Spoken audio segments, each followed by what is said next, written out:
mayam ngasigisina 2026 ki July tha sida planet ki placement ko rashi sing ki oina planet ki placement ko thieng ise planet ki transit torokpa adagi planet ki placement mafam kaida le adui matungina kai kai tholakadabano adui matungina loi yengba ngakani ko aduna mens rashi de ana hojara ge July tha gi planet ki placement ko aduga magi kuthi dadi akhoi gi miem ga manade ko but planet ki placement ji di adum manai moon sign de yengjabani ko kuthi je aduga magi mapok ki oina timing adu da pokpa mafam adu da pok taraga di magi khongpham sumai lei adu gi di tongale ko adu ni mai mi ga manade adu si sina planet ki placement ni ko yeng ko je moon sign de yengjarapani mya mens rashi de na hojara ge ahan bagi ko career ki matang je sida ne harake ko Mars nangi Mangal jego Mangal graha je third house ta lei third house ta Mangal graha lai ta de Mars lai ta de kadawai na wanda courage thongna leiba adagi sidi phare ko thongna leira kani nangna tauge khali bdo ngamakani ko aduga Venus ina nangi 6th house ta lei ko 6th house ta Venus lai ta ga di kadawai Shukra graha ko Shukra graha 6th house ta lai ta ga di nangi thabak ta work tai tare thabak ta to mating yam pangi ko si planet je graha jina ko aduga Rahu se 11 house ta lei ko Rahu na 11 house ta lai ta ga di nangi growth che atai dana te professional growth ko nangi thabak thoram da adugum do nang grow lakani aduga nangi income da support tawni ko Rahu na 11 house ta lai ta ga di sina career gi ni ko paisa gi matang yeng ta ga di sida ju lai re ko Rahu je 11 house ta lei bani na nangi earning je paisa tan ba je henkalakani ko tau gada wo Sani je 12 house ong lai ko Sani na 12 house ta lai ta ga paisa do nang Rahu na phanam lak ta ga increase ta ga so Sani na 12 house ta lai ga di expense pa yam hele ko expense kani adu duna expense kara phathau ko mens rashi gi oina expense kara handau saving do oina kara important bibio ko adu love life ki oina di nangi Jupiter je 5th house ta lai ko 5th house ta lai ta ga di adum phaba dum chinge ko 5th house ta lai ga di nangi romance ta henkat pa nushina bai da di dum phare aduga Jupiter je phata ga su Ketu sum lai ko Ketu je Rahu na 11 house ta lai aduga Ketu sina nangi 5th house ta lai ko 5th house ta lai je kadawe khanan chainam di thokte ko Ketu na 5th house ta lai je Ketu sina kamai ta ga kan si da khoi gi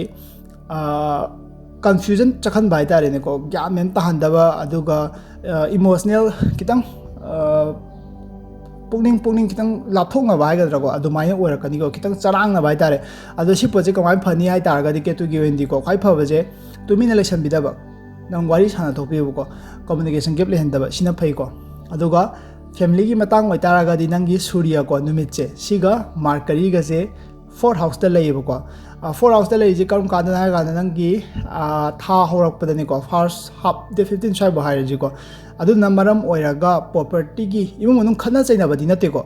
tholaka do ji atopa nangi lari pa de adu manata ba property gi matang da kitang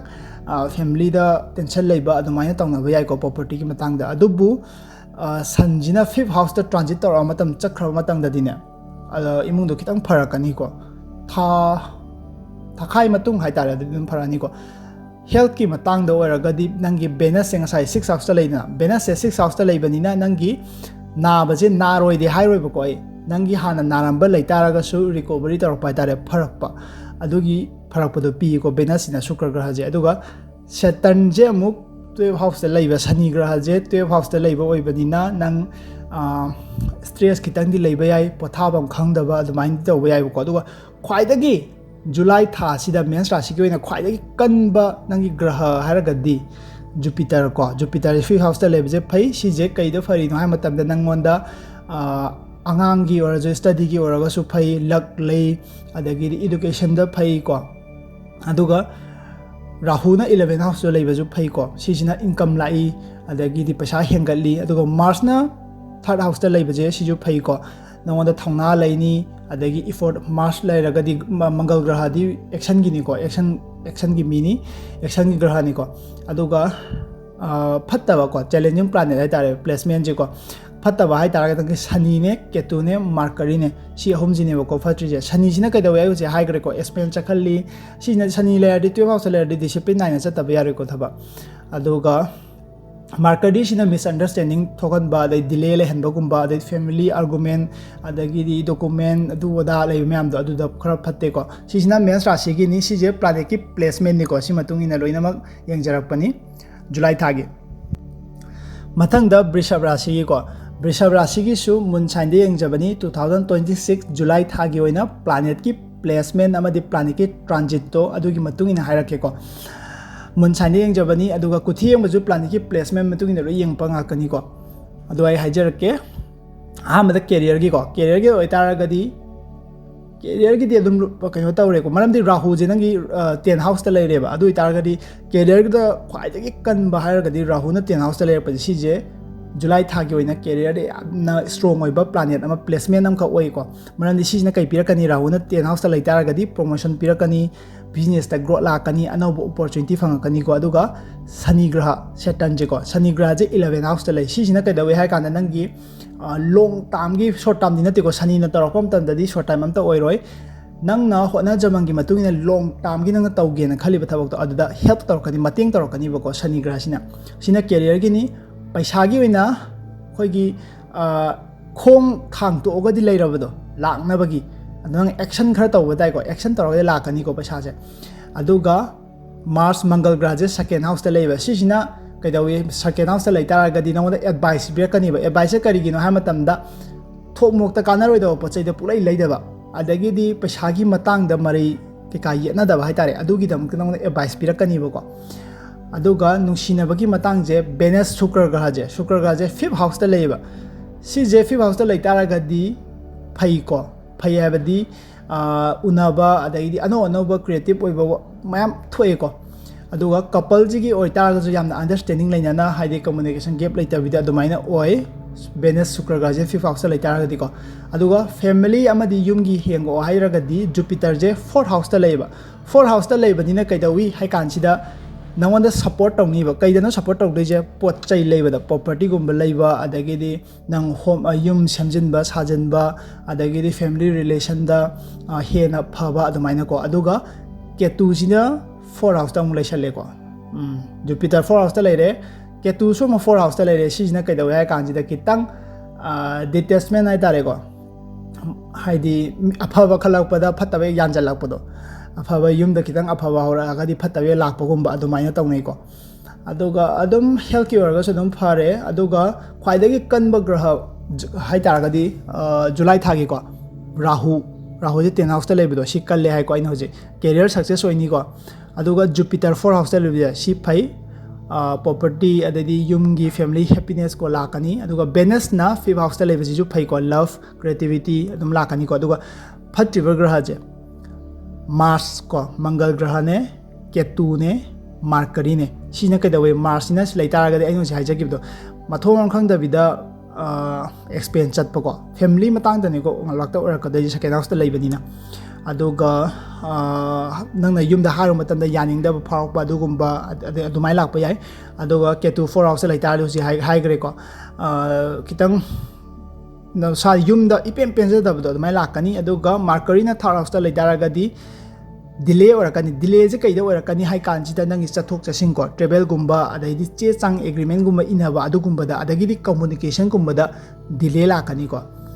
sija leijare planning ki placement ko Vrishab Rashi gi oina mathang da Mithun Rashi gi ko Mithun Rashi gi ju moon sign de yang jarakpani 2026 July thagi oina planet ki placement amadi transit ki matung ina kari tholakani habda dum hajarke ahambada career gi ko Saturn je 10 house ta lei 10 house ta lei panina hoji ki khalurano ko maramdi nangna handagi tawjarakpa long term gi oina tawjarakpa pot da hojik thadagi ba effort to hojik phal phangma matam ne ko Shani graha gi oina aduga Mithun Rashi gi oina hana mamang da khogi reputation hata ijat sokhiba adagi di adugumba yawbo oitaragadi hadaki matang je nangi kaino taw semkat saga pa nangi reputation no mang khriba ijat to semkat saga pa matam hai tare adi matam do oi ko result ngai da bidai tare result huju tawri bathabak tu gi result phangda taraga su Shani graha na nangi hanagi reputation do nangi build tawna ba hai tare adugi matam ne ko hadaki July tha se aduga paisa gi matang do oiragadi stable oini ko lakpa laktawa to ngana thamaga income stable oibdo adumai oini aduga Mercury je nangi chanaba kitang wale aduna maram marga nang paisa gi matang da di decision ama lawba matam da first half tane ko thakai hai tare tha horok pada thakai horok pa se sidai sida yamna chawba financial decision loksang gano ko aduga expenditure yamna su chakhan bi gano paisa gi oina paisa di nang stable ni ko oide je earning hena phangni haba na te stable oini aduga relationship ki ko Venus se fourth house ta leiba fourth house ta lei taraga di adum phai ko yam ka hena nungai bana chaga so peace ta leibdo adumaina oi adubu Mars se nangi Mangal graha je first house ta lei ko aduduna khang nang patient pak lei roi ko July tha se Mithun rashi ge chumra niam bi ko hojik July tha yaura bani khang ma kitang kal lo hai ko maram di khang kan bado wat kani aduga nangna migi marai tawna leibada yum thangna bor ja ma marai tawna hekta pyaw yausang gano ko adu yausam ba yade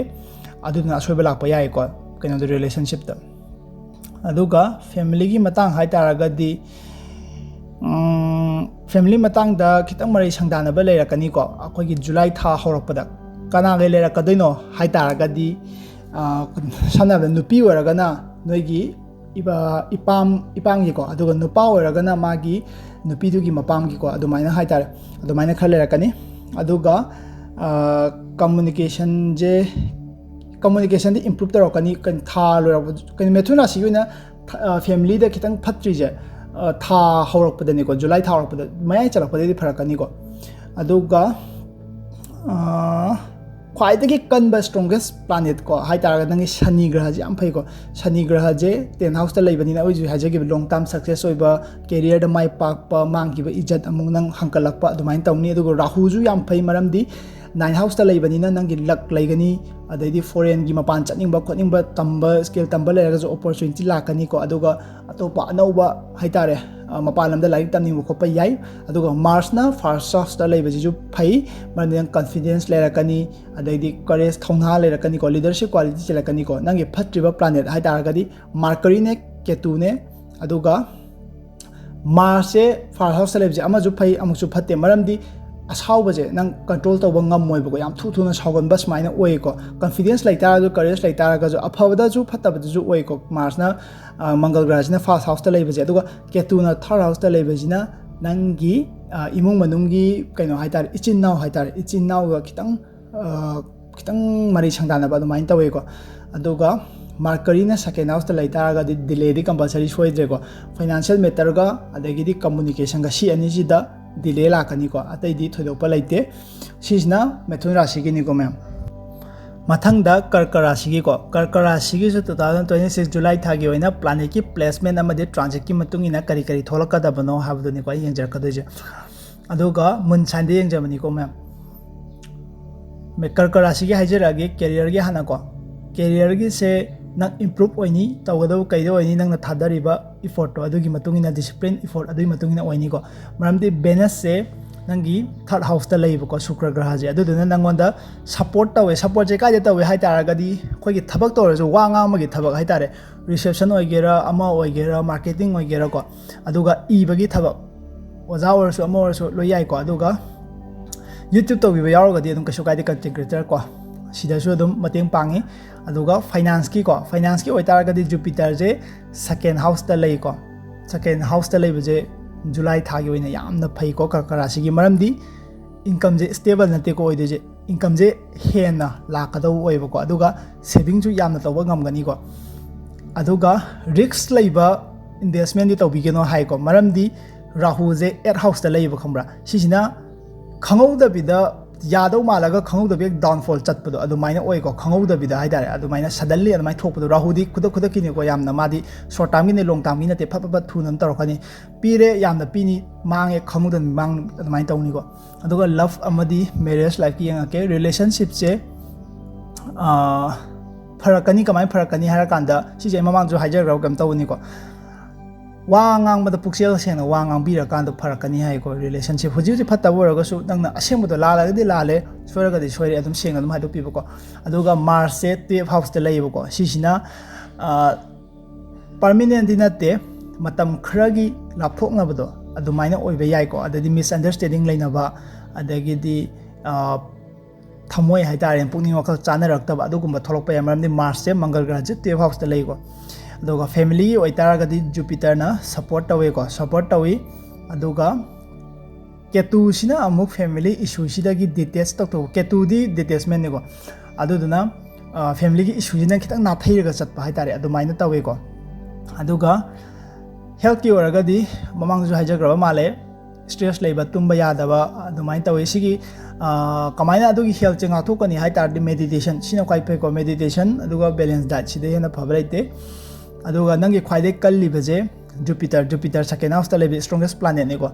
ꯅꯪꯒꯤ family ꯅꯪꯒꯤꯅ ꯋꯥ ꯉꯥꯡꯕ ꯃꯤꯅ ꯇꯥꯅꯤꯡꯕ ꯑꯗꯒꯤꯗꯤ ꯄꯩꯁꯥ ꯂꯥꯛꯑꯗꯤ problem ꯑꯅꯝꯕꯅ ꯁꯣꯜꯕ ꯇꯧꯔꯦꯀꯣ ꯑꯅꯝꯕꯅ ꯄꯩꯁꯥ ꯂꯥꯛꯀꯅꯤ ꯁꯦꯇꯟꯁꯤꯁꯨ ꯐꯩ 9 ꯍꯥꯎꯁꯇ ꯂꯩꯀꯣ ꯁꯤꯁꯤꯅ ꯀꯩꯗꯧꯋꯦ ꯍꯥꯏ ꯀꯥꯟꯁꯤꯗ ꯂꯣꯡ ꯇꯥꯝꯒꯤ ꯑꯣꯏꯅ ꯂꯛ ꯄꯤꯔꯛꯄꯗꯣ ꯅꯪꯅ ꯍꯦꯛ ꯇꯧꯔꯨꯕꯗ ꯈꯨꯗꯛꯇ ꯑꯣꯏꯗ꯭ꯔꯒꯁꯨ ꯇꯨꯡꯗꯗꯤ ꯑꯣꯏꯔꯛꯀꯗꯕ ꯑꯗꯨꯒꯨꯝꯕ ꯑꯣꯏꯀꯣ ꯕꯦꯅꯁꯁꯤꯗ ꯌꯥꯝꯅ ꯐꯩ ꯃꯔꯝꯗꯤ ꯇ꯭ꯔꯦꯚꯦꯜ ꯆꯠꯊꯣꯛꯄꯗ ꯑꯗꯩꯗꯤ ꯕꯦꯅꯁꯁꯦ 3rd ꯍꯥꯎꯁꯇ ꯂꯩꯌꯦꯕꯀꯣ ꯅꯪꯅ ꯋꯥ ꯉꯥꯡꯕ ꯑꯗꯒꯤꯗꯤ ꯋꯥꯈꯜꯗ ꯂꯧꯁꯤꯡ ꯊꯣꯛꯑꯝꯕ ꯌꯥꯏꯀꯣ ꯑꯥꯏꯗꯤꯌꯥ ꯃꯌꯥꯝ ꯑꯃ ꯊꯣꯛꯑꯝꯕ ꯌꯥꯏ ꯀꯔꯀ ꯔꯥꯁꯤꯒꯤ ꯑꯣꯏꯅ ꯑꯗꯨꯒ ꯆꯦꯂꯦꯟꯖꯤꯡ ꯄ꯭ꯂꯦꯁꯃꯦꯟꯀꯣ ꯅꯪꯉꯣꯟꯗ ꯆꯦꯂꯦꯟꯖ ꯌꯥꯝꯅ ꯋꯥꯒꯗꯕ ꯍꯥꯏꯇꯥꯔꯒꯗꯤ ꯃꯥꯔꯁꯁꯦ 12 ꯍꯥꯎꯁꯇ ꯂꯩꯕꯁꯦ ꯁꯤꯁꯦ ꯐꯔꯛ ꯇꯥꯏꯀꯣ ꯃꯔꯝꯗꯤ ꯑꯦꯛꯁꯄꯦꯟꯁ ꯌꯥꯝꯅ ꯆꯠꯂꯦ ꯑꯗꯨꯒ ꯇꯨꯝꯕꯁꯨ ꯌꯥꯝꯅ ꯀꯥꯏꯕ ꯑꯗꯒꯤꯗꯤ ꯁ꯭ꯇ꯭ꯔꯦꯁ ꯂꯩꯕ ꯁꯨꯃꯥꯏꯅ ꯑꯣꯏꯀꯣ ꯃꯪꯒꯜ ꯒ꯭ꯔꯍꯁꯤꯅ 12 ꯍꯥꯎꯁꯇ ꯂꯩꯕꯁꯦ ꯑꯗꯨꯒ ꯔꯥꯍꯨꯁꯤꯁꯨ 8 ꯍꯥꯎꯁꯇ ꯂꯩꯕꯁꯦ ꯁꯤꯁꯦ ꯑꯃꯔꯣꯝꯗ ꯐꯩ ꯑꯃꯔꯣꯝꯗ ꯐꯠꯇꯦ ꯃꯔꯝꯗꯤ ꯁꯗꯟ ꯆꯦꯟꯖꯅꯦꯀꯣ ꯃꯥꯗꯤ ꯅꯪꯅ ꯄꯩꯁꯥ ꯄꯥꯏꯔꯝꯗꯕ ꯑꯣꯏꯔꯁꯨ ꯈꯪꯍꯧꯗꯅ ꯍꯦꯛꯇ ꯄꯤꯔꯛꯄꯒꯨꯝꯕ ꯑꯗꯨꯒꯨꯝꯕ ꯑꯗꯩꯗꯤ ꯄꯩꯁꯥꯁꯦ ꯂꯩꯔꯝꯃꯒ ꯈꯨꯠꯇ ꯂꯩꯔꯝꯃꯁꯨ ꯈꯪꯍꯧꯗꯅ ꯆꯠꯄ ꯑꯗꯒꯤꯗꯤ ꯄꯩꯁꯥ ꯆꯠꯅꯤꯡꯉꯥই ꯂꯩꯇ꯭ꯔꯦ ꯍꯥꯏꯔꯒꯅ ꯌꯨꯝꯗ ꯍꯦꯛ ꯅꯥꯁꯜꯂꯛꯄꯗ ꯐꯠꯂꯥꯎ ꯄꯩꯁꯥ ꯆꯠꯈꯤꯕ ꯑꯗꯨꯃꯥꯏꯅ ꯇꯧꯕꯀꯣ ꯑꯗꯨꯃ ꯊꯣꯛꯄ ꯌꯥꯏ ꯖꯨꯂꯥꯏ ꯊꯥꯁꯤꯗꯀꯣ ꯑꯗꯨꯒ ꯃꯥꯔꯀꯔꯤꯁꯨ 1st ꯍꯥꯎꯁꯇ ꯂꯩꯔꯦ ꯁꯤꯁꯨ ꯑꯗꯨꯝ ꯐꯠꯇꯕꯗꯤ ꯆꯤꯡꯉꯦꯀꯣ ꯃꯔꯝꯗꯤ ꯁꯤꯅ ꯐꯠꯇꯕ ꯆꯤꯡꯉꯤꯁꯤ ꯃꯥꯔꯀꯔꯤꯒꯤ ꯑꯣꯏꯅꯗꯤꯅꯦ ꯀꯩꯅꯣꯐꯧꯇꯪ ꯂꯩꯀꯣ ꯊꯥ ꯍꯧꯔꯛꯄꯕꯨꯛꯇꯪ 1st ꯍꯥꯎꯁꯇ ꯂꯩꯀꯣ ꯑꯗꯨꯗꯨꯅꯅꯦ ꯑꯗꯨꯐꯧꯗꯤ ꯈꯤꯇꯪ ꯈꯥꯡꯉꯣ ꯃꯔꯝꯗꯤ ꯍꯧꯖꯤꯛ ꯊꯥ ꯍꯧꯔꯛꯄꯅꯤꯗꯅ ꯀꯔꯀ ꯔꯥꯁꯤꯒꯤ ꯑꯣꯏꯅ ꯆꯨꯝꯕ꯭ꯔꯥ ꯌꯦꯡꯕꯤꯌꯨꯀꯣ ꯅꯁꯥꯗ ꯒ꯭ꯌꯥꯟ ꯃꯦꯟ ꯇꯥꯗꯕ ꯀꯟꯐ꯭ꯌꯨꯖꯟ ꯌꯥꯝ ꯂꯩꯕꯀꯣ ꯑꯗꯩꯗꯤ ꯅꯪꯅ ꯍꯦꯛ ꯋꯥ ꯉꯥꯡꯕꯁꯦ ꯑꯐꯕ ꯑꯣꯏꯔꯒꯁꯨ ꯍꯦꯛꯇ ꯁꯣꯏꯗꯣꯛꯈꯤꯕꯒꯨꯝꯕ ꯑꯗꯨꯃꯥꯏꯅ ꯇꯧꯕ ꯌꯥꯎꯕꯤꯕ꯭ꯔꯥ ꯌꯦꯡꯉꯣꯀꯣ ꯁꯤꯁꯦ ꯂꯩꯖꯔꯦ ꯀꯔꯀ ꯔꯥꯁꯤꯒꯤ ꯑꯣꯏꯅꯀꯣ ꯄ꯭ꯂꯥꯅꯦꯠꯀꯤ ꯄ꯭ꯂꯦꯁꯃꯦꯟ ꯃꯇꯨꯡ ꯏꯟꯅ ꯌꯦꯡꯖꯔꯛꯄꯅꯤ ꯃꯌꯥꯝ ꯃꯊꯪꯗ ꯁꯤꯡꯍ ꯔꯥꯁꯤꯒꯤꯀꯣ ꯁꯤꯡꯍ ꯔꯥꯁꯤꯒꯤꯁꯨ ꯆꯞ ꯃꯥꯟꯅꯩ ꯄ꯭ꯂꯥꯅꯦꯠꯀꯤ ꯄ꯭ꯂꯦꯁꯃꯦꯟ ꯀꯣ ꯖꯨꯂꯥꯏ ꯊꯥꯒꯤ ꯑꯣꯏꯅ ꯁꯤꯒꯤ ꯃꯇꯨꯡ ꯏꯟꯅ ꯀꯔꯤ ꯊꯣꯛꯂꯛꯄ ꯌꯥꯏ ꯑꯗꯨ ꯌꯦꯡꯖꯔꯛꯄꯅꯤ ꯃꯨꯟ ꯁꯥꯏꯟꯗ ꯌꯦꯡꯖꯕꯅꯤꯀꯣ ꯑꯍꯥꯟꯕꯗ ꯀꯦꯔꯤꯌꯔꯒꯤ ꯍꯥꯟꯅ ꯌꯦꯡꯖꯔꯛꯀꯦ ꯀꯦꯔꯤꯌꯔꯒꯤꯁꯦ ꯃꯥꯔꯁ ꯅꯪꯒꯤ ꯃꯪꯒꯜ ꯒ꯭ꯔꯍꯁꯦ 11 ꯍꯥꯎꯁꯇ ꯂꯩꯀꯣ ꯀꯩꯅꯣꯒꯤ ꯑꯣꯏꯅ ꯁꯤꯡꯍ ꯔꯥꯁꯤꯒꯤ ꯁꯤꯗꯤ ꯐꯩ ꯃꯔꯝꯗꯤ ꯅꯪ ꯕꯤꯖꯤꯅꯦꯁ ꯇꯧꯕ ꯑꯣꯏꯔꯒꯁꯨ ꯄ꯭ꯔꯣꯐꯤꯠ ꯂꯥꯛꯀꯅꯤ ꯄ꯭ꯔꯣꯃꯣꯁꯟ ꯐꯪꯒꯅꯤ ꯁꯞꯄꯣꯔꯠ ꯁꯤꯗꯤ ꯐꯔꯦꯀꯣ ꯀꯦꯔꯤꯌꯔꯒꯤ ꯐꯩ ꯑꯗꯨꯒ ꯖꯨꯄꯤꯇꯔꯁꯨ 1st ꯍꯥꯎꯁꯇ ꯂꯩꯁꯜꯂꯤ ꯁꯤꯁꯨ ꯑꯗꯨꯝ ꯐꯔꯦ ꯁꯤꯗꯅ ꯖꯨꯄꯤꯇꯔꯅ 1st ꯍꯥꯎꯁꯇ ꯂꯩꯇꯥꯔꯒꯗꯤ ꯄꯩꯁꯥ ꯂꯥꯛꯄ ꯈꯣꯠꯄ ꯅꯠꯇꯦꯀꯣ ꯁꯤꯗꯅ ꯀꯩ ꯐꯪꯅꯤ ꯍꯥꯏꯕ ꯔꯦꯁꯄꯦꯛ ꯐꯪꯒꯅꯤꯀꯣ ꯔꯦꯁꯄꯦꯛ ꯐꯪꯒꯅꯤ ꯑꯣꯄꯣꯔꯆꯨꯅꯤꯇꯤ ꯐꯪꯒꯅꯤ ꯂꯤꯗꯔꯁꯤꯞ ꯀ꯭ꯋꯥꯂꯤꯇꯤ ꯆꯦꯜꯂꯛꯀꯅꯤꯀꯣ ꯅꯪꯒꯤ ꯀꯟꯐꯤꯗꯦꯟꯁꯁꯦ ꯀꯔꯝ ꯀꯥꯟꯗ ꯂꯥꯛꯀꯗꯣꯏꯅꯣ ꯍꯥꯏ ꯀꯥꯟꯗꯨꯗ ꯊꯥ ꯈꯥꯏ ꯆꯜꯂꯛꯄ ꯁꯤꯗꯒꯤ ꯑꯣꯏꯅ ꯑꯆꯧꯕ ꯑꯦꯗꯚꯥꯟꯇꯦꯖ ꯑꯃ ꯂꯥꯛꯀꯅꯤꯀꯣ ꯀꯦꯔꯤꯌꯔꯒꯤꯗ ꯑꯗꯨꯒ ꯐꯥꯏꯅꯥꯟꯁꯀꯤ ꯃꯇꯥꯡꯗ ꯌꯦꯡꯉꯣ ꯍꯥꯏꯔꯒꯗꯤ ꯕꯦꯅꯁ ꯅꯪꯒꯤ ꯁꯨꯀ꯭ꯔ ꯒ꯭ꯔꯍꯁꯦ 2nd ꯍꯥꯎꯁꯇ ꯂꯩ 2nd ꯍꯥꯎꯁꯇ ꯕꯦꯅꯁ ꯂꯩꯕꯁꯤ ꯐꯩ ꯃꯔꯝꯗꯤ ꯁꯤꯅ ꯀꯩꯗꯧꯏ ꯍꯥꯏ ꯀꯥꯟꯁꯤꯗ ꯅꯪꯒꯤ ꯏꯟꯀꯝꯁꯦ ꯏꯝꯄ꯭ꯔꯨꯞ ꯇꯧꯋꯦꯀꯣ ꯏꯟꯀꯝ ꯑꯗꯩꯗꯤ ꯐꯦꯃꯤꯂꯤꯒꯤ ꯑꯣꯏꯔꯒꯁꯨ ꯏꯃꯨꯡ ꯃꯅꯨꯡꯒꯤ ꯑꯣꯏꯔꯒꯁꯨ ꯄꯩꯁꯥ ꯅꯨꯡꯁꯥꯁꯦ ꯑꯗꯨꯝ ꯂꯥꯛꯏꯀꯣ ꯑꯗꯨꯒ ꯈ꯭ꯋꯥꯏꯗꯒꯤ ꯐꯕ ꯍꯥꯏꯔꯒꯗꯤ ꯕꯤꯖꯤꯅꯦꯁꯅ ꯈ꯭ꯋꯥꯏ ꯐꯩꯀꯣ ꯍꯟꯗꯛ ꯖꯨꯂꯥꯏ ꯊꯥꯒꯤ ꯑꯣꯏꯅ ꯑꯗꯨꯒ ꯁꯦꯇꯔꯟꯁꯦ 8 ꯍꯥꯎꯁꯇ ꯑꯃꯨꯛ ꯂꯩꯔꯦ ꯑꯗꯨꯗꯨꯅ ꯌꯥꯔꯤꯈꯩꯗꯤ ꯌꯥꯝꯅ ꯔꯤस्क ꯂꯩꯕ ꯏꯟꯚꯦꯁꯃꯦꯟꯗꯤ ꯇꯧꯕꯤꯒꯅꯨ ꯃꯔꯝꯗꯤ ꯗꯤꯂꯦ ꯌꯥꯝꯅ ꯆꯠꯀꯅꯤꯀꯣ ꯗꯤꯂꯦꯗꯤ ꯁꯣꯏꯗꯅ ꯆꯠꯀꯅꯤ ꯃꯔꯝꯗꯤ ꯁꯦꯇꯔꯟꯁꯦ ꯁꯅꯤꯁꯦ 8 ꯍꯥꯎꯁꯇ ꯂꯩꯀꯣ ꯑꯗꯨꯒ ꯂꯚ ꯂꯥꯏꯐ ꯑꯃꯗꯤ ꯃꯦꯔꯦꯖ ꯂꯥꯏꯐꯀꯤ ꯍꯥꯏꯔꯒꯗꯤ ꯔꯥꯍꯨꯁꯦ 7 ꯍꯥꯎꯁꯇ ꯂꯩꯌꯦꯕꯀꯣ ꯁꯤꯁꯤꯅ ꯃꯤ ꯑꯅꯧꯕ ꯊꯦꯡꯅꯔꯛꯄ ꯌꯥꯏꯀꯣ ꯃꯌꯥꯝ ꯔꯥꯍꯨꯜꯅ 7 ꯍꯥꯎꯁꯇ ꯂꯩꯔꯗꯤ ꯃꯤ ꯑꯅꯧꯕ ꯊꯦꯡꯅꯔꯛꯄ ꯌꯥꯏ ꯑꯗꯒꯤ ꯅꯠꯇ꯭ꯔꯒꯅ ꯕꯤꯖꯤꯅꯦꯁ ꯄꯥꯔꯠꯅꯔ ꯑꯅꯧꯕ ꯊꯦꯡꯅꯔꯛꯄ ꯌꯥꯏꯀꯣ ꯈꯤꯇꯪꯕꯨꯗꯤ ꯀꯩꯅꯣ ꯇꯧꯔꯅꯤ ꯗ꯭ꯔꯃꯥꯇꯤꯛꯇꯤ ꯑꯣꯏꯔꯅꯤꯀꯣ ꯈꯤꯇꯪ ꯔꯥꯍꯨꯜꯅ 7 ꯍꯥꯎꯁꯇ ꯂꯩꯔꯒꯗꯤ ꯑꯗꯨꯒ ꯍꯥꯟꯅ ꯀꯄꯜꯁ ꯍꯥꯏꯇꯥꯔꯦꯀꯣ ꯀꯄꯜꯁ ꯀꯩꯒꯤ ꯑꯣꯏꯇꯥꯔꯒꯗꯤ ꯌꯥꯔꯤꯈꯩ ꯅꯪꯅ ꯋꯥꯔꯤ ꯏꯄꯨꯔꯣꯏꯕꯗ ꯑꯣꯏꯔꯁꯨ ꯑꯃꯗ ꯑꯣꯏꯔꯁꯨ ꯋꯥꯔꯤ ꯁꯥꯕ ꯃꯇꯝꯗ ꯀꯝꯃꯨꯅꯤꯀꯦꯁꯟꯁꯦ ꯈꯤꯇꯪ ꯒꯦꯞ ꯂꯩꯍꯟꯒꯅꯨꯀꯣ ꯋꯥꯁꯦ ꯁꯦꯡꯅ ꯑꯗꯨꯝ ꯍꯥꯏꯗꯣꯛꯄꯤꯌꯨ ꯑꯗꯨꯒ ꯀꯟꯐ꯭ꯌꯨꯖꯟ ꯂꯩꯒꯗꯕ ꯑꯗꯒꯤꯗꯤ खितंग मथोंग खंगदब पोट ओइरागदि एवॉइड तौबियोना हाइको मैरिज लाइफ की ओइना अदुगा फैमिली की मतंगदि फरे मरमदि बेनेस तो नंगी सपोर्ट लोइ लेग्रे सिमा फरे अदुगा ख्वाइदगी फैमिली ओइना फबा हाइरागदि सेकेंड हाफ थागी को सिदा फै अदुगा हेल्थ की ओइरागसु जुपिटर से फैको जुपिटर फै नंगी सैटर्न जे एड हाउस लेबनिना खितंग फरक ताइको हेल्थ की सिजना कमाइन तौय हाइ कांसिदा याम तोइना यारेगैदि अदुम चेक तौथोपियोको अदुगा ख्वाइदगी नंगी कन्ब planet हाइरागदि Jupiter ne Mangal Graha ne aduga Venus Shukra Graha jiga ko maramdi Jupiter je first house ta leibani nangi luck laini adagi di confidence lerakani ko aduga Mars na amuk kadawi hai matam jida 11th house lai ta nangi financial ko paisa je gain taropa success work pa dumaina pi Venus na second house ta leiba Shukra Graha jina waitara gadi family da nungai hai phaba dumaina pi ko aduga nawanda phatjiba planet placement haragadi Shani ne Rahu ne Mercury ne ko maramdi Shani na 8th house ta leibani delay warani thabak pumbo ko aduga Rahu jina 7th house Rahu Saturn na 8th house ta leiba ko aduga Rahu na 7th house ta laitara de confusion create tarokani ko haidi Mercury na Mercury jung 12th house ta laisale adu taragadi expense yamna chakani ko expense yamna chatkani communication da issue lakani ko sigi planet ahum je si khakta ne fattaba ko atai loina phai luck layadi kasu kaide paisa lae kasu kaide problem leiba loi sangani ko kan pa pi ganu Singa Rashi gi oina ne ko sije mathang da Kanya Rashi gi ko Kanya Rashi gi shu planet ki placement matung ine yang jarak pani 2026 July tha si ko planet ki placement je mafam chana leibra leitabra leiragadi kai tholakani adu de yang pani ko Kanya Rashi gi shu hajar ke ahamada career gi hana yang jarage Mangal Graha nangi Mars ko Mangal Graha je 10th house ta lei 10th house ta leiragadi kadawi phattabra nati ko yamna phaba ama oi career gi nani ko haije career gi da Mars na action ne go tarok da ji action oina tarani Mangal Graha ji action gi graha ne ba 10th house ta leraga di career gi yamna phai adugo Rahu sina 6th house ta mulai re siju phai ko Rahu da 6th house da leisalaga di ka 6th house ta leitar de ka da wi hai matam da nangi competitor oigera adagi workplace da problem le rambo oigera adu mayam do mateng loi pang kani ko Rahu na aduga promotion phangba yai success laini career gi di thoina leitre ko career gi yamna phai finance ki oina hai taraga di Kanya Rashi gi ni ko income je tha horakpado ina income lakani ko bhajana tha horakpado income lakani aduga Jupiter ga Ketu ga je 12th house ta lei ko aduduna maram oraga paisa chatkani paisa chappa je kai da chakani har kanda travel da education da family da adumaina ko aduna budget to yare kai di checksinna hotbiyo ko check tobiyo love amadi marriage life ki hajar ke Venus Shukra Graha je first house ta lei re aduduna sijo num phai Venus Shukra Graha na first house maram di romantic orakani ko adagi adum phai kasu thoidokpa leite aduga Shani Graha je 7th house ta lei ko 7th house ta lei banina long term gi oina support torakani ko aduga nangi relationship ta oitaraga su khangma kamra patient test torpado Shani Graha di anambana loina mana piram taragadi mayam piram me aduga test mam tawni ko patient khangma kamra discipline leibra adumaina hadi awab do kitang khangan budo adumaina oirakani ko patient leibra relationship ta adumaina check torakani aduga family gi matang da haragadi supportive nang oini ko nangwanda support tawgani aduga second half chumbre me go ma hana dagi plan sin belega so adum comment abiramo thakai chalak pada dak tha sida hai tare ko sida kai gumma ma chat che ko che kai na haina ba leibra yam yogo Kanya Rashi gi oina adum phai aduga nangna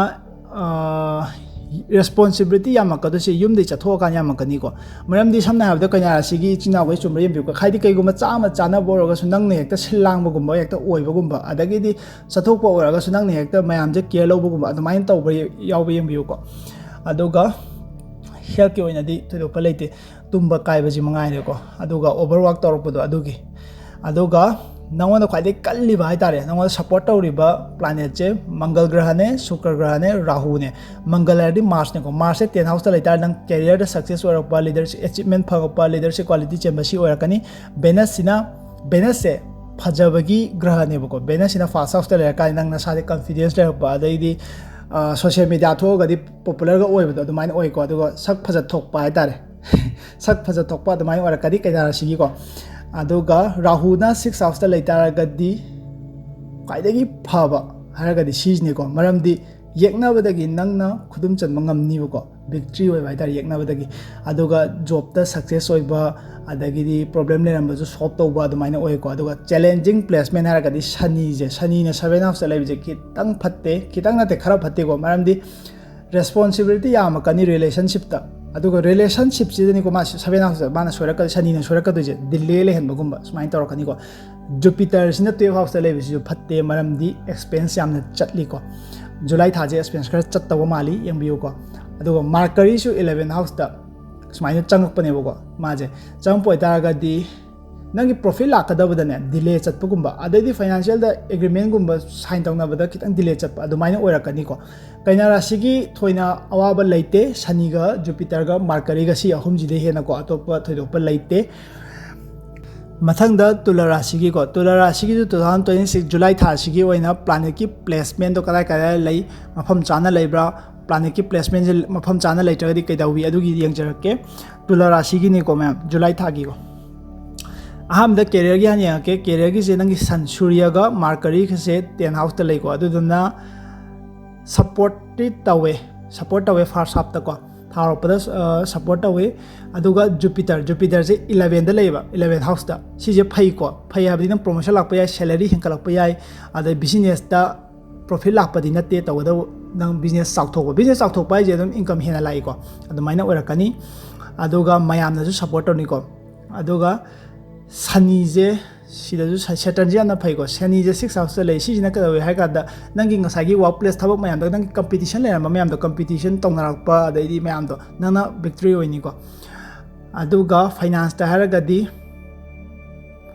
paisa gi matang da Tula Rashi gi adum phai ko maramdi hadaki tha je afaba tha ne na adumaina oi aduga earning henkalakani ko aduga soiraka da je benefit 12 house le challe ko sisina nangi luxury item da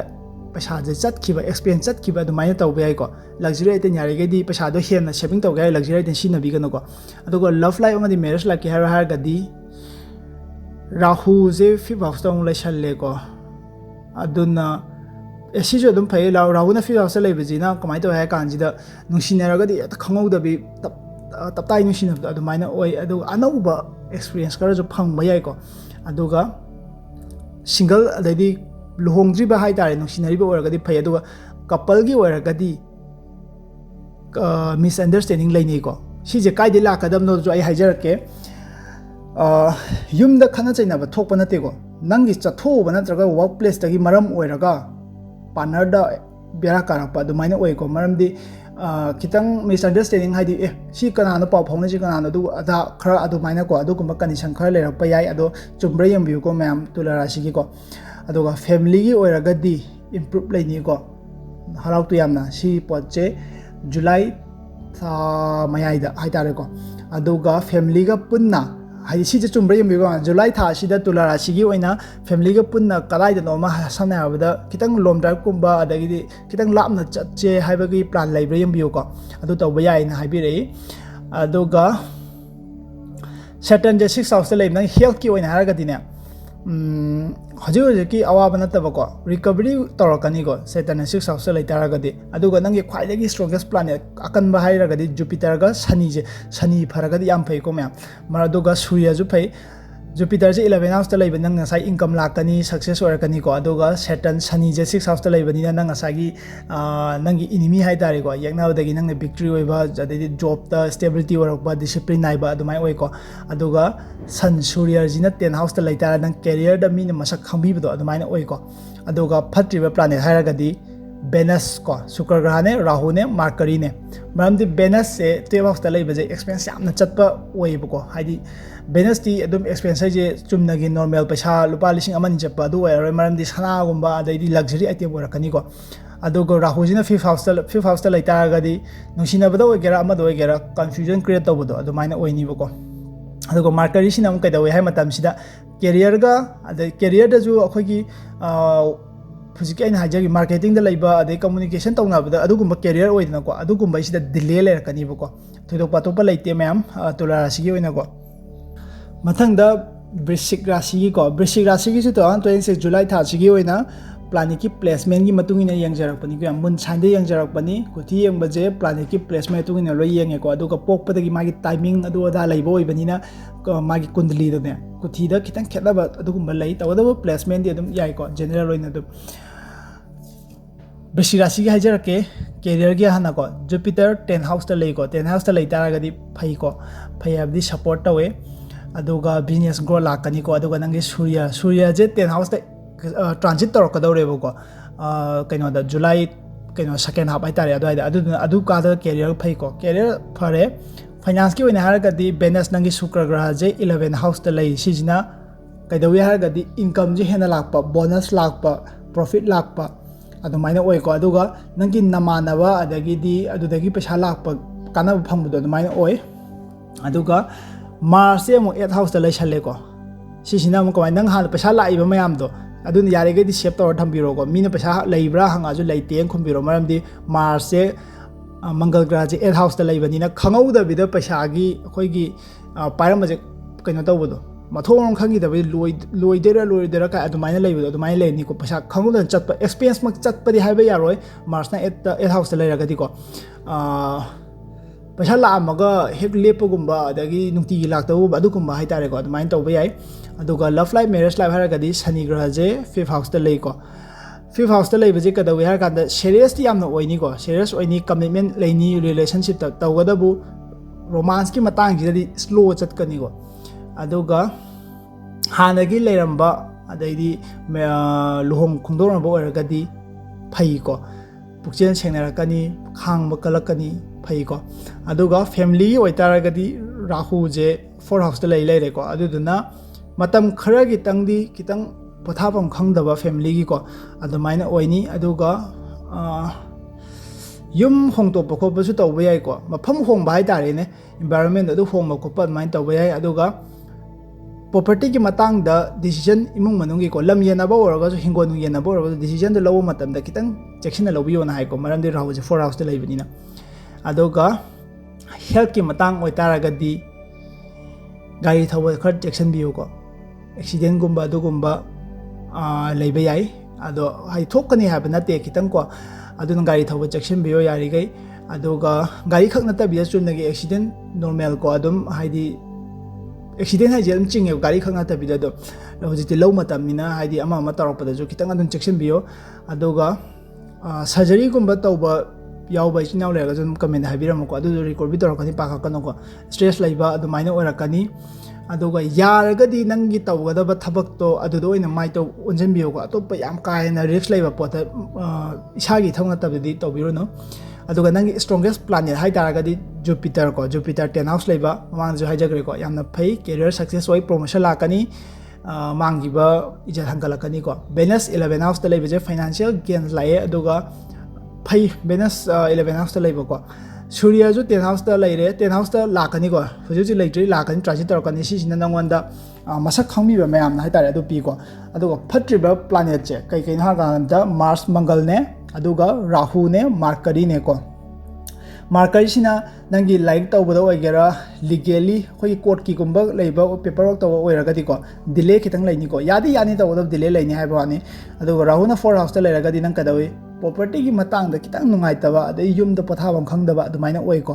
ꯑꯗꯨꯒ ꯃꯥꯔꯁꯁꯤꯅꯦ ꯐꯔꯛ ꯇꯥꯔꯤꯁꯤꯀꯣ ꯃꯪꯒꯜ ꯒ꯭ꯔꯍꯅ 8th ꯍꯥꯎꯁꯇ ꯂꯩꯔꯕꯁꯦ ꯃꯪꯒꯜ ꯒ꯭ꯔꯍꯁꯦ ꯌꯥꯝꯅ ꯁꯗꯟ ꯆꯦꯟꯖꯅꯦꯕ ꯈꯪꯍꯧꯗꯕꯤ ꯕꯛ ꯇꯧꯕꯗꯨꯅꯦꯕꯀꯣ stress ꯂꯩꯔꯛꯄ ꯑꯗꯩꯗꯤ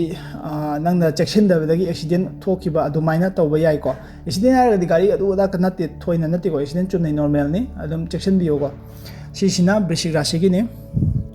ꯃꯊꯪꯗ ꯙꯅꯨ ꯔꯥశꯤꯒꯤꯀꯣ ꯙꯅꯨ ꯔꯥశꯤꯒꯤꯁꯨ 2026 July ꯊꯥꯁꯤꯒꯤ ꯄ꯭ꯂꯥꯅꯦꯠꯀꯤ transit ꯑꯃꯗꯤ ꯄ꯭ꯂꯥꯅꯦꯠꯀꯤ placement ꯃꯇꯨꯡ ꯏꯟꯅ ꯌꯦꯡꯖꯔꯛꯄꯅꯤꯀꯣ ꯀꯩꯀꯩ ꯊꯣꯛꯂꯛꯄ ꯌꯥꯏ ꯍꯥꯏꯕꯗꯣ ꯍꯥꯏꯗꯤ ꯄ꯭ꯂꯥꯅꯦꯠꯁꯤꯅ ꯃꯥꯅ ꯄ꯭ꯂꯦꯁꯃꯦꯟꯁꯤ ꯃꯐꯝ ꯆꯥꯅ ꯂꯩꯇ꯭ꯔꯗꯤ ꯀꯩꯗꯧꯏ ꯂꯩꯔꯒꯗꯤ ꯀꯩꯗꯧꯏ ꯑꯗꯨꯒꯤꯅꯤ ꯙꯅꯨ ꯔꯥశꯤꯒꯤ ꯍꯥꯏꯖꯔꯛꯑꯒꯦ ꯃꯔꯨꯑꯣꯏꯅ ꯑꯍꯥꯟꯕꯗ ꯙꯅꯨ ꯔꯥశꯤ ꯁꯅꯤꯒꯤ ꯗꯌꯥ ꯂꯩꯔꯤꯕꯅꯤ ꯁꯤ ꯀꯥꯎꯕꯤꯒꯅꯨꯀꯣ ꯅꯪꯅ ꯐꯠꯇꯕ ꯇꯧꯔꯦ ꯑꯗꯨꯝ ꯐꯪꯅꯤ ꯑꯐꯕ ꯇꯧꯔꯦ ꯐꯪꯅꯤꯀꯣ ꯑꯗꯨꯒ ꯅꯪꯉꯣꯟꯗ ꯃꯤꯅ ꯐꯠꯇꯕ ꯇꯧꯔꯛꯑꯦꯅ ꯃꯔꯝꯗꯤ ꯅꯪꯗꯤ ꯁꯅꯤꯒꯤ ꯗꯌꯥꯁꯦ ꯍꯧꯖꯤꯛ ꯂꯩꯔꯤꯅꯦꯕ ꯑꯗꯨꯅ ꯃꯤꯅ ꯑꯐꯠꯇꯕ ꯇꯧꯔꯛ ꯇꯥꯔꯗꯤ ꯃꯁꯥ ꯃꯊꯟꯇ ꯑꯗꯨꯝ ꯐꯪꯖꯅꯤꯀꯣ ꯑꯗꯨꯒꯤ ꯄꯣꯠꯇꯣ ꯀꯔꯃꯗꯣ ꯑꯗꯨꯅ ꯊꯣꯏꯅ ꯋꯥꯕꯤꯒꯅꯨ ꯑꯗꯨꯒ ꯈ꯭ꯋꯥꯏꯗꯒꯤ ꯐꯪꯉꯤꯁꯦ ꯑꯇꯩ ꯅꯠꯇꯦ ꯅꯪꯅ ꯁꯅꯤꯒꯤ ꯗꯌꯥ ꯂꯩꯔꯀꯥꯟꯗ ꯃꯤꯒꯤ ꯁꯅꯤꯒꯤ ꯁꯥꯔꯦ ꯁꯥꯊꯤ ꯂꯩꯕ ꯃꯤ ꯑꯃꯅ माजु सनीना यंगजलिनीदना अदुना माना नंगोंदा फत्तब तौरकपदि खुदक्ता रिजल्ट फंगनिको अदु पोतुमा सनीगिजि यामना लोबनी धनु राशिगी हाइजरागे अदुगा धनु राशिगी ओइना सनी दया लैबजे लोइदोरेको मरमदि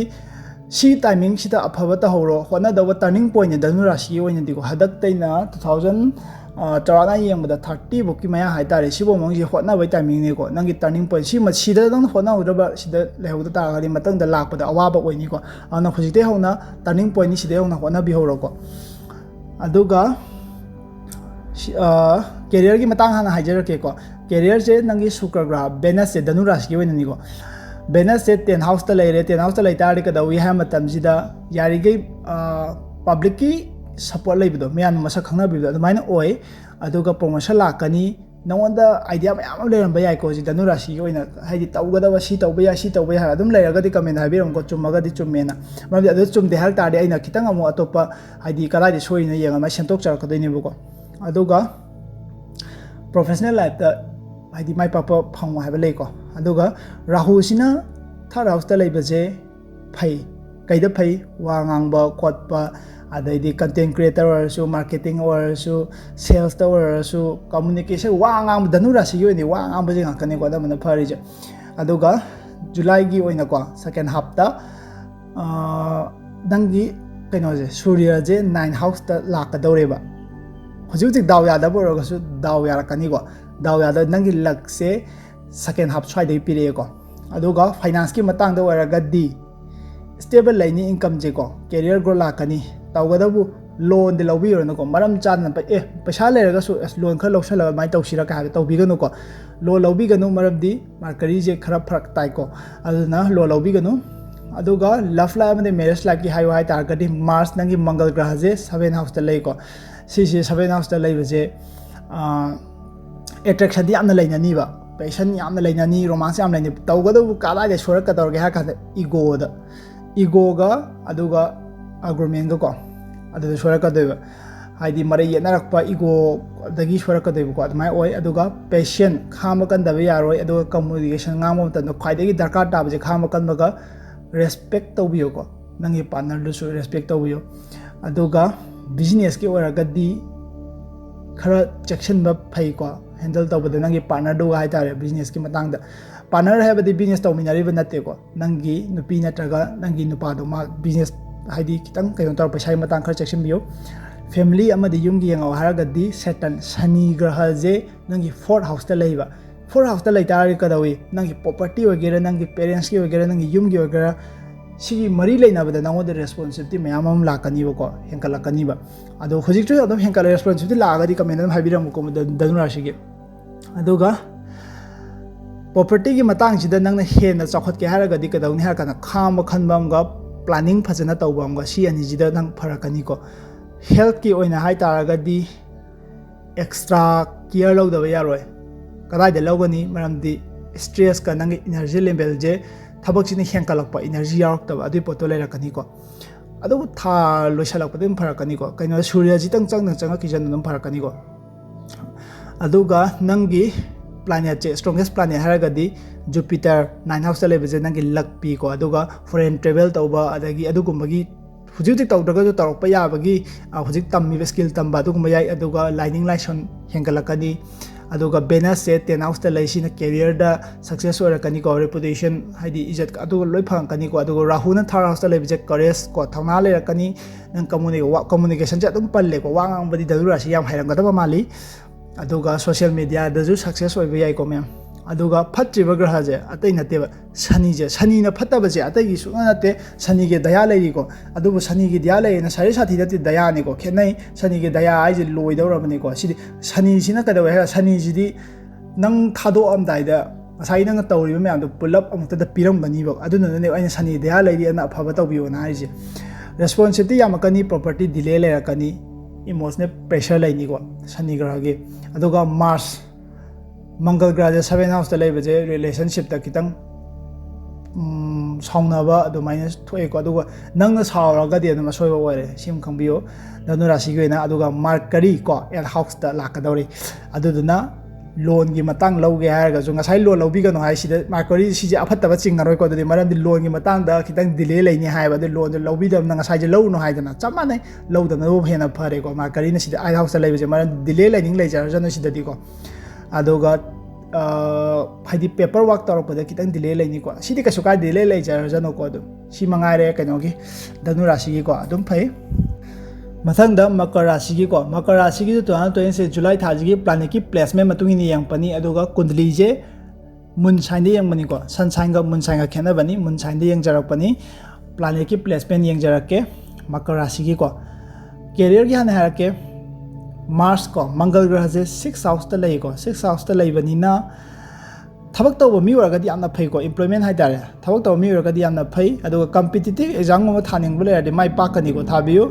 business ta competition soidana lai rakani ko ꯑꯗꯨꯒ ꯍꯣꯏ ꯋꯥꯔꯛ ꯄ꯭ꯂꯦꯁꯇꯤ ꯍꯥꯟꯅꯒꯤ ꯊꯕꯛ ꯍꯥꯏꯁꯦ ꯑꯗꯨꯝ ꯆꯞ ꯃꯥꯟꯅꯔꯦꯀꯣ ꯍꯥꯟꯅ ꯂꯩꯔꯝꯕ ꯅꯪꯅ ꯊꯕꯛ ꯇꯧꯔꯝꯗ꯭ꯔꯁꯨ ꯍꯥꯟꯅ ꯂꯩꯔꯝꯕ ꯏꯟꯚꯥꯏꯔꯣꯟꯃꯦꯟꯇꯨꯗꯤ ꯀꯝꯄꯜꯁꯔꯤ ꯑꯗꯨꯝ ꯅꯥꯟꯊꯣꯔꯛꯑꯅꯤꯀꯣ ꯅꯪꯅ ꯊꯥꯗꯣꯛꯀꯦꯅ ꯈꯜꯂꯝꯕ ꯌꯥꯏ ꯍꯥꯟꯅ ꯂꯩꯔꯝꯕ ꯃꯤ ꯄꯨꯅꯤꯡꯗꯕ ꯃꯤ ꯌꯥꯎꯔꯒꯁꯨ ꯀꯃꯦꯟ ꯍꯥꯏꯕꯤꯔꯝꯃꯨꯀꯣ ꯖꯨꯂꯥꯏ ꯊꯥꯁꯤꯗ ꯍꯧꯔꯛꯑꯦꯗꯅ ꯑꯗꯨꯒ ꯁꯦꯇꯟ ꯁꯅꯤ ꯒ꯭ꯔꯍꯁꯦ ꯊꯥꯔꯠ ꯍꯥꯎꯁꯇ ꯂꯩꯀꯣ ꯊꯥꯔꯠ ꯍꯥꯎꯁꯁꯦ ꯀꯩꯗꯧꯔ ꯂꯩ ꯀꯩꯒꯤꯅꯣ ꯍꯥꯏꯔꯀꯥꯟꯗ पैसा लाजु नंग हार्ड वर्क तौर लाकनीको मरमदि नंग होदनद्रगदि लाओय शनिना थर्ड हाउस लई तारगदिको अदुगा वा ngamudi हाइबा अमा मथौ तारेको अदुगा अचौबा डिसीजन हाइ तारे बिजनेस की मरमदा पैसा की मरमदा अचौबा डिसीजन लौगे हारगदि हाना डिटेल्स तो हाना लोइ पाथोपियो अदुगा लौबियोको मरमदि मार्करी जे खरा कया कैदौदेको अदुगा राहु जे फाइनेंस की मतंग हाइजरके राहु जे सेकंड हाउस ता लैको सिसिना राहु ने सेकंड हाउस ता लैबजे कदवे है कांदा अनौबा सोर्स ऑफ इनकम हाइता अनौबा पैसा तानबगी लंबी लाइको अदुगा जुपिटर गा केतु जे पुन्ना 8 हाउस ता लैरे सिजे कितंग सिसिना केतु जु जुपिटर 8 हाउस ता लैसन बोय बनिना ngasai टैक्स कुमा लोन गुंबा अदगिदि पैसा की मतंग जे कितंग चेक्सलो पैसा दि लाकनी पैसा की मतंग जे कितंग चेक्सलो को फाइनेंस की वरगदि पैसा दि लाए तवदो चेक्ति चेक्सलो एक्सपेंस चतना बाय तारे अदुगा लव लाइफ अदुगा मैरिज लाइफ ता हायो हाय तारगदि था हरपदि याम फैको थारप याम फै अदुगा मार्करी सिना नंगोंदा सोयलकदैसे ngasai कमिटमेंट चचे हारगा हेक्ता उनंगसी उनजे का हारगा हेक्ता डिले तौगिबगुंबा यादबगो मिस अंडरस्टैंडिंग अदुदगी लैनरकपा अदुमाइन तवेको डिले खरा लै अदुगा सिदा कम्युनिकेशन सिदा जो ऑनेस्ट ओइबियोना हारेको सिजे कै मरम बिदा ngasai डिले ओइगिबा पोचे सिदि लापो ओइदिनिको नंगना कैगुंबा डिले ओइगि तारगदि ए ai सुमाइना गाड़ी यादबदे सुमाइन फरक ताबनिको सेंगना अदुम हाइबियो हाइको याम कायना मथौ लैतबदि अचुम्बा सारगा हाइदि मरै यना कोप तौबिगन हाइको रिलेशनशिप की ओइना अदुगा फैमिली मतंग दा हारगदि राहु जे सेकंड हाउस ता लैबनिना फैमिली की डिस्कशन खर तौबा याइको फैमिली का तानरगा कदौजिगे खोचिगे अदु अदाना मकरासिगे ओइना अदुगा नंगना वा ngambo मतमदा वाखलदगी ओइना ngamको इमोशनल थमोइदि ngamगनु वाखल खलगा वा ngamु फैमिली की फाइनेंस से पैसा जे सिसिननबा दरकार तारकनिको अदुना प्लानिंग हुजिते होना तौबियु अदो हेल्थ की ओइना हाइ तारगदि हाना मकरासिगी सिना वजे हाना ने इसा खर कना सोकपा कुंबा अदुमाइन यावब्रा अदुम हाइबिरोको मरमदि समना हाबदा मकरासिगी ओइना ममांग चैदगी होना थादोकनिबा पोट अमा समना बे यू थपो ओइगेर अमोगे खितंग एडिक्ट हाइ तारेको थादोकनिबा पोट अमा थादोक केना खलकपा हाइ तारे अदु वरगदि हदकी थाजे सिदा ngamni को रिकवरी तब अदुना फजना होना बियो रिकवरी तब ngamni हाना नारंबो रोजो रिकवरी तरकनिको अदुगा हजकी नुंगारोइदैजे डाइजेशन प्रॉब्लम नंदि लैरनिको अदि चाबा तुमदब अदुगी चखावगे हाइ तारे अदुगी प्रॉब्लम लैनी अदुना फजना तबियो अदुगा नंगी स्ट्रॉंगेस्ट प्लैनेट हारगदि मार्स मंगल ग्रह जे 6 हाउस ता लैसी जे फैको मरमदि सी फैजे कैगिना हा मतमदा थबक थोरम अफबो ओइनी अदुगा नंगी येकनबदा नंगना माइ पाकनिको अदुगा सैटर्न शनि ग्रह जे थर्ड हाउस ता लैबा सिजे नंग थौना पिरकनिबा हाना थौना लैरमदबा करेज लैरमदबा हाइदि मिमांग थोकपदा इकाइबा अदुगुम लैरगदि पिरकनिको अदुगा वेनस शुक्र ग्रह जे 9 हाउस ता लैसी सिना कैदवे ट्रेवल तौरप याइको एजुकेशन दा अदि लाइनिंग लाइसोन दा सोइदम की चंगप याइको मकर राशि की ओइना लाई थाजरकपा अदुमाइना लक लैरकनिको अदु फैको लाई थाजरका लक लैरकदोइनी अदुगा फट्रिबा ग्रह जिना जुपिटर 8 हाउस ता लैको सि फट्टे अनएक्सपेक्टेड चेंज से लाखदोजे खंगौदबिदको रेस्पोंसिबिलिटी याम खलकपा अदे खंगौदबा सडन चेंज गाक्तो ओरकनिको अदुगा राहु जिना सेकंड हाउस ता लैबिजु फट्टे मरमदि नंगी खंगनरिबा अदैदि नंगी पार्टनर ओइगेरा अदुदा खितंग वखल चांदबा अदुमाइ लाकनिको अदो वांगाम सेक्शन व्यू अदो मार्करी जे 7 हाउस लाकदोरि सी पोसिजने मार्करी लापसिदने बेरा कादोजे मरमदि पार्टनरशिप तो नंगी कॉन्ट्रैक्ट तो ओइगेरा अदैदि मैरिज खोइ लुहोबदा ओइगेरा डिस्कशन तौनारक मतना डिले अदम लैरकनिको मार्करी ना 7 हाउस लैरगदि अदो डिले से लाइनिंग लैजेजनो तौगदो नंगी फरि शनि न फरगदि यारेको शनि फरे वेनस फरे मार्स फरे सी फरदि यारे करेज लैरकतागदि कछु डिले लैरजो कछु काइदेबको अदा सिना मकर राशि की नि चुम्ब्रे यमबिगो मा मथंग दा कुंभ राशि की को कुंभ राशि की सु प्लैनेट की प्लेसमेंट मतुंग ने यंगजरकपनी 2026 जुलाई थागी होइना को अदो कैरियर दे हाना होजरके सन नुमित को सूर्य ग्रह 6 हाउस ता लैरे को कम कांबुंग लैदोजे हाय कांदा फर्स्ट हाफ लै सिना नंगी ngasai वर्क प्लेस नंग चैलेंज लैरबा नुंगाइतबा दो ओवरकम तौरकनी को फरकनी अदो राहु ना फर्स्ट हाउस ता लैरे फर्स्ट हाउस ता लैबसिना कमाइन तब हाय कांजे ना साजे हाइदी कैगुम थबा मन अचीवमेंट फंगम दाइजे नंग जे ꯌꯥꯝ ꯐꯛꯅꯤꯡꯕꯗꯣ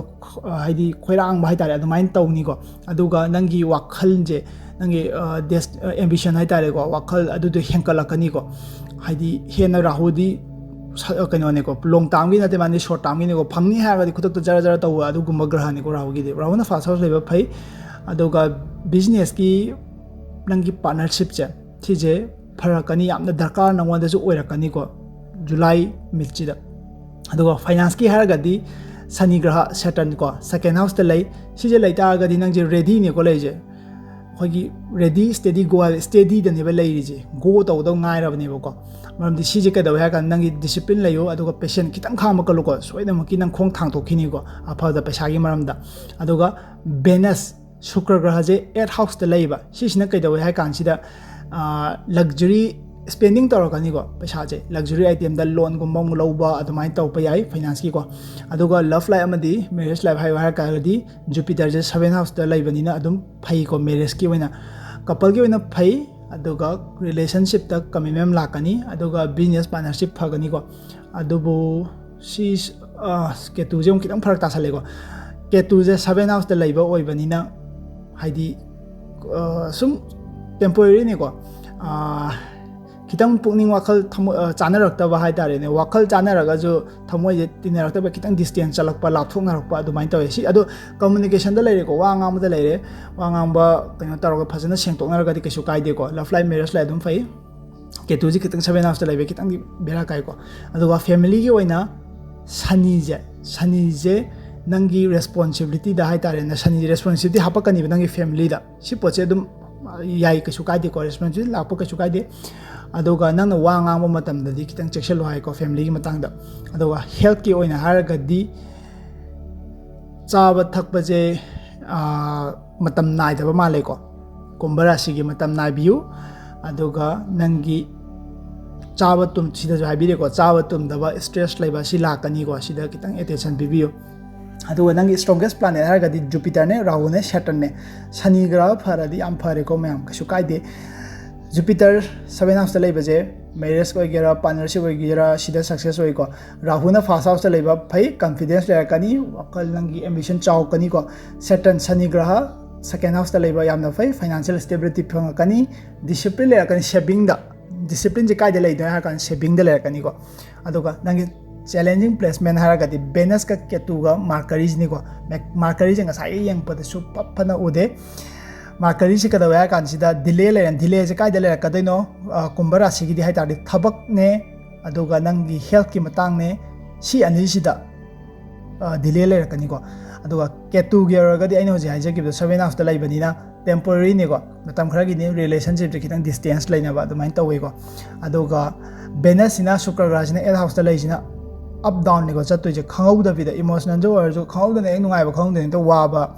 अदुमाइना तौरकनी को एक्सपेंस चकनी चुम्ब्रे यमबिको मैम एक्सपेंस चकनी अदु एक्सपेंस लग्जरी आइटम चकनी को कुंभ राशि की मैम सिजना कुंभ राशि की नि जुलाई थागी 2026 मथंग दा अरोइब राशि को मीन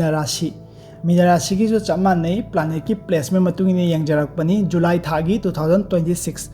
मून साइन दे यंगजरकपनी को कैरियर की आना हाइजर के जुपिटर 6 हाउस ता लै को 6 हाउस ता जुपिटर लै तारगदी पैसा हेंकप खोप नतेको जॉब थीरीबा थबक तौनिंगबा अदगी कॉम्पिटिटिव एग्जाम थानिंगबा अदे वर्क प्लेस चैलेंज ले मसी मैम जे फरकनी को जुपिटर ना 6 हाउस ता लेतारगदी सैटर्न शनि ग्रह जे फर्स्ट हाउस ता लेरे रिवार्ड की मतम ने को नंगना खांगब कलंबा खांगब कनबा नंग हाना थादगी इफोर्ट अदगी रिवार्ड फंगमे मतम ने को आना हुजिकचु अदुम अदमायम तौबि स्टेबल ओरकनी को कैरियर की फाइनेंस की मतंग हाइ तारगदी सिजु खोंग थांदो तो की ngarga लेरे को मीन राशि की जो थानी थांतोनिंगबा को मीन राशि की फाइनेंस की पैसा की मतंग सिदनी को आइजे पैसा जे तानिंगबा ओरसु फाउदी फावरबा अदुगुंबा ओइरे को अदु ngasai sida Jupiter na 6 house ta leibani na thabak lakani ko aduna du khong thang tokpiro ka sukaide aduga sida khong thang tokbai thabak thiba chappa khopadi oiramba yai ko maramdi Rahu sina 2 house ta leiri je nangi travel tawbuda पैसा हेना चटपा अदगिदी ꯃꯄꯥꯟ ꯂꯝ ꯆꯠꯅꯤꯡꯕ ꯂꯩꯔꯒꯁꯨ skill ꯇꯝꯕ ꯈꯣꯠꯄ ꯇꯧꯔꯒꯁꯨ ꯀꯩꯁꯨ ꯀꯥꯏꯗꯦ ꯑꯗꯨꯕꯨ ꯕꯖꯦꯠꯇꯤ ꯌꯥꯝꯅ ꯏꯝꯄꯣꯔꯇꯦꯟ ꯑꯣꯏꯀꯣ ꯕꯖꯦꯠ ꯐꯖꯅ ꯁꯦꯝꯕꯤꯌꯨ ꯃꯤꯅ ꯔꯥశꯤꯒꯤ ꯑꯣꯏꯅ ꯃꯤꯅ ꯔꯥశꯤꯒꯤꯁꯨ ꯍꯟꯗꯛꯁꯦ ꯇꯔꯅꯤꯡ ꯄꯣꯏꯟꯅꯤꯀꯣ ꯂꯥꯛꯏꯁꯦ ꯄꯨꯔꯥ ꯔꯤꯁꯇꯥꯔꯠꯅꯤꯀꯣ ꯍꯟꯗꯛ ꯆꯍꯤ 2026ꯁꯦ ꯃꯃꯥꯡꯗꯁꯨ ꯑꯩꯅ ꯍꯥꯏꯖꯈ꯭ꯔꯕ ꯃꯥꯜꯂꯦ ꯔꯥಶꯤꯐꯜ ꯌꯦꯡꯕꯗꯀꯣ ꯍꯟꯗꯛ ꯆꯍꯤꯁꯤꯗꯒꯤ ꯄꯨꯔꯥ ꯅꯧꯅ ꯔꯤꯁꯇꯥꯔꯠ ꯇꯧꯔꯣ ꯍꯥꯏꯕꯅꯦ ꯍꯥꯟꯅꯒꯤ ꯄꯣꯠ ꯇꯣꯛꯈ꯭ꯔꯣꯀꯣ ꯍꯥꯟꯅꯒꯤ ꯄꯣꯠꯇꯣ ꯌꯥꯗꯕ ꯑꯣꯏꯔꯁꯨ ꯇꯣꯛꯊꯣꯛꯈ꯭ꯔꯣ ꯔꯤꯁꯇꯥꯔꯠ ꯇꯧꯕꯩ ꯃꯇꯝꯅꯤꯀꯣ ꯑꯗꯨꯒ ꯂꯚ ꯂꯥꯏꯐ ꯃꯦꯔꯦꯖ ꯂꯥꯏꯐꯀꯤ ꯍꯥꯏꯌꯨ ꯍꯥꯏꯔꯒꯗꯤ ꯁꯨꯀ꯭ꯔ ꯒ꯭ꯔꯍꯁꯦ 7 ꯍꯥꯎꯁꯇ ꯂꯩꯀꯣ ꯁꯤꯁꯦ ꯈ꯭ꯋꯥꯏꯗꯒꯤ ꯐꯕ ꯑꯣꯏ ꯃꯔꯝꯗꯤ ꯃꯦꯔꯦꯖ ꯂꯥꯏꯐ ꯑꯣꯏꯒꯦꯔꯥ ꯄꯥꯔꯠꯅꯔꯁꯤꯞ ꯑꯣꯏꯒꯦꯔꯥ ꯁꯤꯒꯤ ꯊꯥꯁꯦ ꯁꯤꯁꯦ ꯌꯥꯝꯅ ꯐꯕ ꯑꯣꯏꯀꯣ ꯑꯅꯤꯃꯛꯀꯤ ꯑꯗꯨꯒ ꯍꯥꯟꯅꯗꯒꯤ ꯔꯤꯂꯦꯁꯟ ꯂꯩꯕ ꯑꯣꯏ ꯇꯥꯔꯒꯁꯨ ꯑꯃꯨꯛ ꯍꯦꯟꯅ ꯂꯨꯞꯁꯟꯕꯗꯣ ꯑꯗꯨꯃꯥꯏꯅ ꯑꯣꯏ ꯂꯚ ꯂꯥꯏꯐ ꯃꯦꯔꯦꯖ ꯂꯥꯏꯐ ꯊꯣꯏꯗꯣꯛꯄ ꯂꯩꯇꯦ ꯑꯀꯥꯏꯕ ꯂꯩꯇꯦ ꯐꯩꯀꯣ ꯑꯗꯨꯒ ꯐꯦꯃꯤꯂꯤꯒꯤ ꯃꯇꯥꯡꯗ ꯑꯣꯏꯇꯥꯔꯒꯗꯤ ꯌꯨꯝꯗ ꯈꯤꯇꯪ ꯌꯥꯅꯗꯕ ꯍꯥꯏꯇꯥꯔꯦ ꯅꯪꯅ ꯋꯥ ꯑꯃ ꯍꯥꯏꯕꯁꯦ ꯌꯥꯗꯕ ꯌꯨꯝꯒꯤ ꯑꯗꯣ ꯃꯤꯅ ꯔꯥశꯤꯒꯤ ꯑꯣꯏꯅꯗꯤ ꯈꯤꯇꯪ ꯍꯟꯗꯛ ꯆꯍꯤꯁꯦ ꯑꯗꯨꯃꯥꯏꯅ ꯐꯦꯃꯤꯂꯤꯒꯤ ꯑꯗꯨꯃꯥꯏꯅ ꯀꯟꯗꯤꯁꯟ ꯈꯤꯇꯪꯗꯤ ꯂꯩꯕꯅꯤꯀꯣ